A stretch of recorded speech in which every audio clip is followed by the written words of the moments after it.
Hey everybody, my name is Rydo, and we are going to look at the Whisper of the Old Gods expansion, all the Mage cards, because that's what we're up to. I've already done the Neutral, the Druid, and the Hunter cards, so to see them, since the expansion isn't out quite yet, a couple more days, you need to go into crafting mode, show the uncraftable cards just to make sure you see them all, even though there probably aren't any uncraftable cards for Whispers of the Old Gods. Then click over here and select Old Gods. And that's how we can see them, even though we can't create them. Even though the blue kind of indicates we can, it says coming soon. So our first mage card is a 0 mana spell, the Forbidden Flame. Spend all your mana, deal that much damage to a minion. Interesting, because there was a druid card that for 1 mana would do the same thing, and that was a really awesome card. But for a mage, this is kind of useless. Uh, it is a card you could use at any turn, and so that is kind of nice. So on your first turn, you could do 1 damage to a minion, only a minion. You can't even do it to your opponent's hero.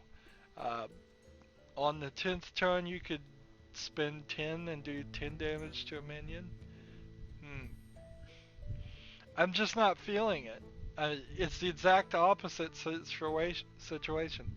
There were cards in the Druid deck that would give you more mana, where it would really make sense that potentially you could do 3 or 4 extra bits of damage, or actually it was pumping up a character to give him +1/+1 for each mana spent in the Druid deck, which is a little bit more permanent. But in the Mage decks, I have yet to see a card that gives you more mana. I don't think you're ever going to get a card in a Mage deck that gives you more mana. So this is oddly placed and odd little card. I don't think there would be any reason for anybody to play it ever, though. Not until I see some card that it works with. Next card we have is a 2 mana, 3 attack, 2 health creature called the Cult Sorcerer. He has a spell damage +1 ability. That's just spell damage +1. After you cast a spell, give Cthulhu +1/+1. So I would definitely have this in a Cthulhu deck. We have this weird thing going on where they're not like naming characters that power up Cthulhu a certain way. Sometimes they have cult in the name, sometimes they have worshiper or apocalypse or something else in the name. There's no consistency there, so if they ever wanted to come back with a card that said give all worshippers of Cthulhu a +1/+1, they would have to define what a worshipper of Cthulhu is. Uh, that would be kind of cool though, since there's so many cards in this expansion focused on getting Cthulhu more powered up. Uh, it would be cool if there was one card that then turned that around. Even if it was a card that was like 10 mana, destroy Cthulhu, give all the worshippers of Cthulhu plus his attack and health. Anyways, moving on from speculation, the next card that we actually know exists is the 2 mana spell card Shatter, destroy a frozen minion. If you're playing a Ice Mage deck where you're freezing a lot of people, which you can do, you would definitely have this in your deck. That's actually very powerful, because it's kind of easy to freeze characters of all different attacks and health. There's nothing stopping you from freezing a 10/10 legendary and then spending 2 mana to destroy it. So yeah, definitely for Ice Mage, use that. And that may actually bring Ice Mage decks back into play more, because they were kind of low on freezing and ice cards that actually could win the game for you. There's just not enough of them. Next card we have is a 3 mana, 2 attack, 2 health creature, the Twilight Flame caller. Battlecry, deal 1 damage to all enemy minions. I guess he's alright. I mean, he's a little weak, but on the first turn he does 1 damage to all enemy minions, and on the third turn that might be 2 or 3 minions. He's barely playable, I would say, though. When you once you play with him a lot, I suspect you'd probably find a better card to replace him with. Next, we have a 4 mana, 2 attack, 4 health creature called the Demented Frostcaller. After you cast a spell, freeze a random enemy. Now, we're seeing here 2 frozen cards already, so I think we're going to see a lot more Frost Mage decks that are focused around freezing things at this rate. Next, well, yeah, that's definitely a card you would play in Frost Mage. It's a little weak though. 2 attack for 4 mana. Next card we have is the 5 mana spell Cabalist Totem.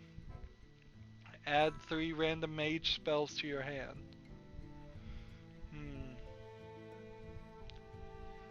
Most mage spells are gonna be at least 3 or 4 mana.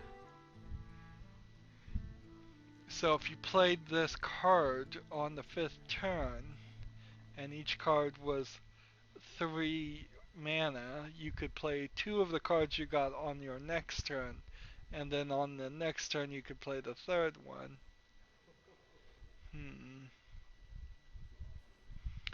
I don't think that's really worth it. It seems a little too expensive for that. But if you are trying to have heavy spell cards and just spells and have no creatures that would draw cards and no creatures that would give you spell damage, you might play this, but that's just too many ifs right there. I don't think many people are going to play this. Maybe there's some strategy I'm missing in that, but right now it seems kind of too much. Next card we have is a 5 mana, 5 attack, 4 health character, the Servant of Yogs. He has a battle cry to cast a random spell that costs 5 or less. Target is chosen at random. This is the second card we've seen that casts a spell and just randomly chooses the target. It's an interesting new way for the game to go about casting spells and having effects. I'd like to see in play, I'd like to see 100 games played with a card like this to see how that really works. What's kind of funny here is they're talking about Yogs. There was a character in one of the video games that I don't think I've started airing yet, which is Sam & Max Season 2, that fights somebody named Yogs. A little bit of a spoiler there, but not much. And I assume they are both fake name versions of something else called Yog something with an S. And if I had read those Eldritch Horror Tales of Cthulhu, I'd probably recognize the name better. People can tell me in the comments down below what the name of that old god is, because there's Cthulhu and then there's several others, and maybe I should just look up the Wikipedia link of all the Eldritch old gods in those stories. Next card we have is the 6 mana, 5 attack, 5 health, Faceless Summoner.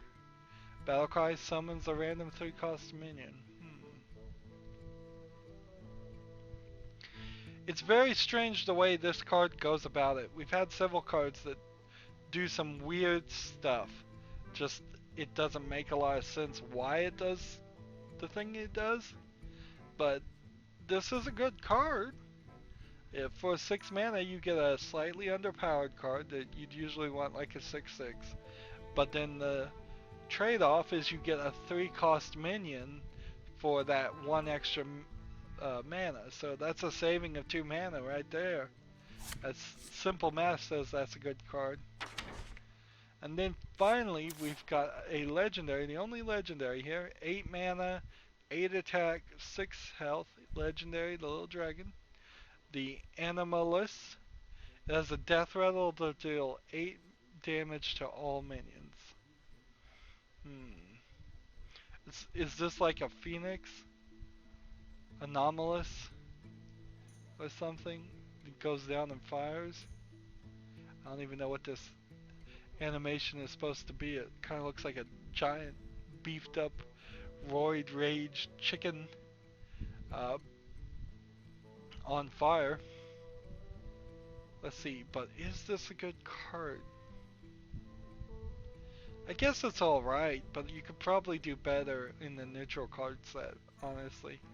Dealing 8 damage to all minions after this dies doesn't make a lot of sense. Particularly when you realize that means all your other minions too. It'd be very easy to kill this guy and then clear a board and kill all the other guys on your side on accident or on purpose. So nothing greatly special about the Mage cards. Not really surprising, the Mage deck in particular is a deck for very early players in my opinion, and it's supposed to be very straightforward, easy cards. I was a little bit surprised we had 2 Frost cards there, but it didn't go any further than that, and we didn't see any Frost cards in the neutral decks, in the neutral cards, so pretty standard for the Mage. That's fine by me. I don't play Mage anymore. I've already gotten it up to level 60 and getting it up to the maximum. Let's see, how many victories does it need? It's not even telling me. It needs like 500 victories to go gold, but I haven't done that because that's a lot of victories. Anywho, that's it for this recording. I will come back with the next set of cards. As always, I ask you to like, share, subscribe, comment if you want to, and watch every second of my videos. All that helps me out. If you want to support me, you can click on my name, Rydo. On the right is a blue button that says support this channel. Click it, make a donation. And if you want to friend or follow me on basically any social media sites, there's a whole bunch of links down below. Thank you for watching. Have a good evening.